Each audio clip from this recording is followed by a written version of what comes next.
The service engine soon light is one of the most common dashboard warnings drivers encounter. Understanding what it means and how to temporarily reset it can save you time and money. The SES light indicates potential problems with 5 key vehicle systems. These include engine performance issues, emissions control problems, fuel system malfunctions, ignition system failures, and sensor errors. While it's crucial to address the underlying problem, you can attempt temporary resets without a diagnostic scanner. The first method is the battery disconnect technique. The second method is the ignition cycle reset. Turn the ignition to on without starting the engine, wait 3 seconds, then turn it off. Repeat this cycle 5 to 10 times, then start the engine normally. Remember, these reset methods don't fix the underlying problem. They only clear the warning temporarily. The light will return if the issue persists. Common causes like a loose gas cap can often be resolved simply by tightening it properly.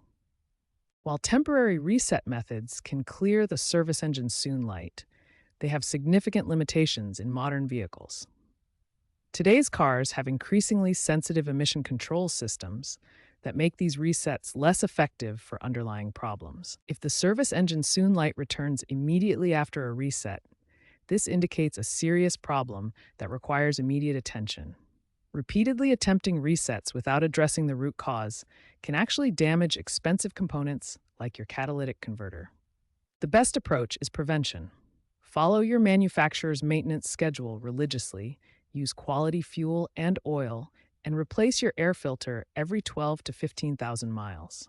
Always ensure your gas cap is properly tightened after refueling. Remember, if the service engine soon light persists or returns quickly after a reset, seek professional diagnosis immediately. This protects your vehicle from further damage and ensures you remain compliant with emissions regulations. Professional diagnosis can save you hundreds of dollars in unnecessary repairs.